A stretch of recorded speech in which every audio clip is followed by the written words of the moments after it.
ele é produzido pelo miocárdio todas as vezes que as fibras cardíacas se dilatam. Dilatou o ventrículo esquerdo, ventrículo direito, libera BNP. Não é específico, mas à medida que o cutoff vai sendo mais alto, é mais específico. E mais, olha isso aqui. Quando eles foram olhar o BNP nos pacientes, vejam que a mortalidade ela vai aumentando. Olha, o BNP acima de 1.730. Mortalidade de 6%. A gente não consegue ver isso olhando para o paciente. Tem muita coisa em medicina que a gente não consegue mais. A clínica não é soberana, gente. Isso é por mentira que ensina na faculdade. A clínica é soberana. Não é. Como seria bom se fosse. A clínica é essencial, fundamental. Mas ela é insuficiente. E não adianta. Você não consegue detectar alguns... Olha isso aqui. Isso praticamente não existe em medicina. À medida que aumenta o BNP, aumenta a mortalidade. Então, quantas vezes você vai lá, está na dúvida, putz, e aí, melhorou, está o BNP do paciente 5.000. Acabou-se. Você vai olhar o paciente 5 vezes mais e, às vezes, você encontra uma coisa.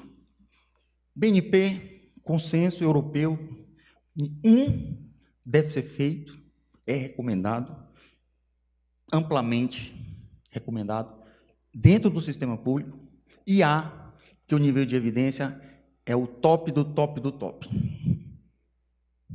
É igual pedir uma glicemia um paciente com suspeita de cetoacidose. 5 minutos, tá bom. Troponina, a mesma coisa. Troponina virou um marcador de risco de morte de gravidade para virtualmente todas as doenças agudas. AVC, infarto, insuficiência cardíaca, sepse, embolia pulmonar. Aumentou troponina, babau. Isso aqui foi mostrado, isso é muito...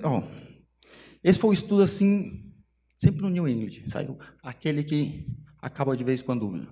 É igual a reunião do Supremo. Uma tropa alterada, né? Olha o risco. Você examinou o paciente, tirou a história, fez tudo que você tinha que fazer, tudo. Mas você não sabe quanto era a troponina dele, ou sabe? A gente não desenvolveu essa capacidade. Mas olha isso. O mesmo paciente que você examinou, análise multivariada, se a troponina dele veio alterada, olha a mortalidade dele, 8%. Quando ela é normal, 2,7%. Vocês conseguem entender isso? Eu examinei, fiz tudo que eu tinha que fazer. Pedi uma troponina. Se ela veio alterada, eu não consigo fazer isso. A gente não consegue. E aí veio, assim, uma série de outros trabalhos, e aí a troponina, ela virou eles recomendam em todos os pacientes que pisam com IC, agudizado ou primeiro IC, colocaram C, porque não é um estudo randomizado, prospectivo, multicêntrico, porque é um exame.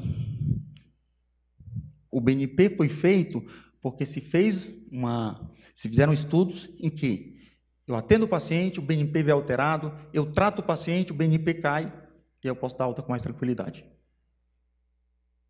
Entenderam? Eu falei.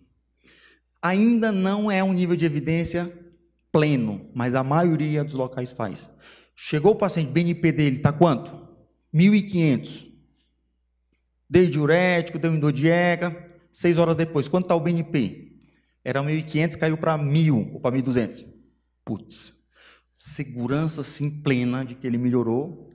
Eu descartei uma causa precipitante, eu posso dar alta com ele com tranquilidade.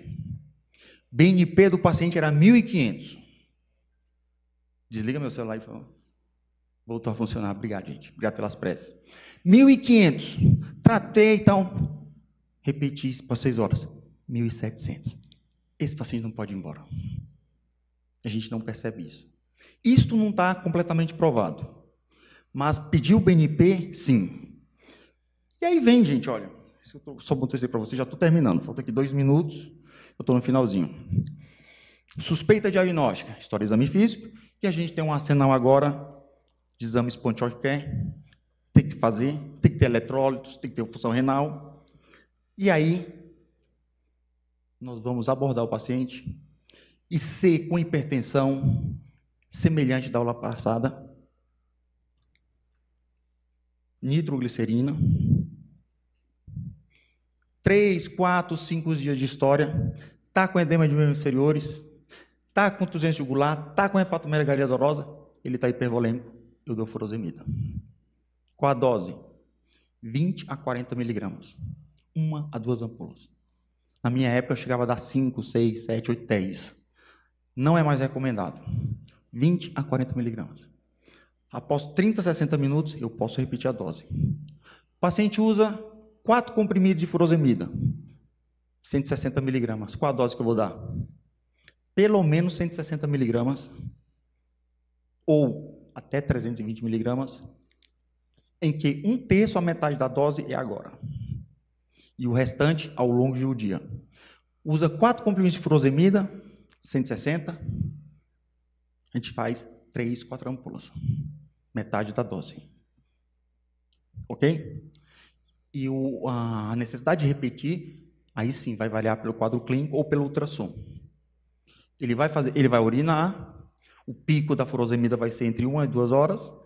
Este paciente precisa de furosemida. E a nitroglicerina. Não tem hipercalemia, reajusta o endodieca. Aumenta a dose, procura um precipitante. Não encontrei nada, não tem infecção, não tem hipercalemia. Após 4, 5, 6 horas, melhorou, descartei o precipitante. Aí sim, ele pode ir de alta. Se a pressão está reduzida, aí é um paciente, o cúmulo de gravidade, tanto que é uma aula específica, choque cardiogênico. E vem, o que faltou para nós? O que faltou para nós? O paciente que a pressão sistólica é entre 90, 100 a 140. 12 por 8, 13 por 7, 13 por 8, 13 por 9, 11 por 10, 11 por 10, 11 por 8, 11 por 9. O que eu faço com esse paciente? Mesma coisa. Pesquisar precipitante, checar a função renal, checar eletrólitos, troponina, BNP, raio-x eletro e medicar. Com o que a gente medica? Aí, nessa situação, a primeira droga mais recomendada é o vasodilatador. Nitroglicerina. Imagina onde é que a gente vai conseguir dar nitroglicerina para esses pacientes. Quem trabalha em emergência sabe que é quase impossível. Mas deveria ser nitroglicerina. 5 microgramas por minuto, 10 microgramas por minuto, 15 microgramas por minuto. Melhorou, ajusta a medicação oral. O que a gente faz? A isso, a gente dá captopril oral, que é um vasodilatador também. Só que a duração dele não é titulável. Titulável é assim, aumentei a dose, fez efeito. Baixei a dose, o efeito sumiu. O captopril dura 4, 6, 8 horas, 12 horas. O que pode acontecer? A pressão dele está 12 por 9, está com sintomas de C, um pouquinho de diurético, captopril oral, tempo esgotado, já vou acabar. 1 hora depois, ele estava com 12 por 9, ele vai para 6 por 3. Isso acontece. Acontece por quê? Porque a duração do remédio é 8 horas, 12 horas. A gente faz isso e torce para não acontecer nada errado. Mas não é correto. Este paciente com edema pulmonar, paciente que chega com insuficiência cardíaca crepitando até ápice, cuja pressão arterial não está estratosférica, a ventilação não invasiva é fundamental também. Tanto que nós vamos ter uma discussão de ventilação não invasiva de 20 a 25 minutos só com insuficiência cardíaca, para também ensinar um pouco o método, que dá para aplicar na maioria dos PS. E a gente tem que se virar na marra. Ok? Bom, está no final já. Este foi introduzido pelo guideline europeu, que o americano não aceita. ainda. Chegou, avaliei um paciente com IC, primeira coisa, agora, olhei para ele. Tá em choque? Está sonolento, está rebaixado, está com as extremidades frias, cianóticas, PA menor do que 90. Agora, tratar agora, sala de emergência e fazer tudo que o AS vai ensinar na próxima aula. E a outra situação é o quê? Ele está em franca insuficiência respiratória aguda. Frequência respiratória acima de 30. Hipoxemia. Tenho que ver agora, na hora que eu olhei para ele. Ele está assim, eu tenho agora. Por quê? Eu tenho que fazer a VNI agora, nesse segundo, não é daqui a 5, 10 minutos. E, eventualmente, já entubar também. Vi um paciente com suspeita de IC, tenho que pensar essas duas coisas. Está em choque? Está em franca insuficiência respiratória. Porque isso a gente vai abordar agora, módulo 4. Passei dessa fase. Eu tenho até 2 horas. Aqui eu falei, exatamente, a gente vai discutir isso. Vamos tratar a insuficiência respiratória dele agora. Passei dessa fase. Não tem esses dois. Aí sim, eu dou uma respiradinha. Não dá tempo de tomar o café ainda não. Tenho que perguntar. Ele tem um SHAMP ou SHAMPS, eletro agora, pressão arterial agora, eletro agora para arritmia, complicação mecânica, ultrassom point of care, mas é mais fácil diagnosticar clinicamente. Tem que pensar em embolia. E ver se não tem infecção. Se passou dessa fase, na verdade a gente faz isso concomitante, não é tão... essa é uma característica da medicina de emergência. Você vai fazendo isso e abordando, fazendo isso e abordando. Então, nesse paciente eu já tirei a história, já examinei, já vi que remédio ele está tomando, já consegui ver o eletro. E aí você vai tratando, investigando e tratando ao mesmo tempo. Mas, se ele não tem um SHAMP, não tem nada que eu precise intervir agora, aí sim, vou pensar nos exames complementares, vou ver qual é o nível pressórico dele, que aí é onde entra o SINS. Está congesto? A perfusão está boa? Não. Péssimo paciente. Grave. Ele pode estar com a PA normal, mas ele está com má perfusão periférica, sala de emergência, nitroglicerina IV agora, se a PA está acima de 90. E a segunda coisa é o quê? Ver se ele não está com hipovolemia. Aí o outro paciente, ele está com uma perfusão ruim. Eu ausculto, ele não está crepitando muito. Não está com edemas de inferiores. Eu vou dar soro fisiológico. Pode apresentar até 10% dos pacientes. Bom, a perfusão dele está boa. Ufa, melhor prognóstico. O que é que eu vou olhar? A perfusão está boa, mas ele está congesto, está crepitando. O que é que a gente faz? Furosemida, 20 a 40 miligramas IV, com nitrato.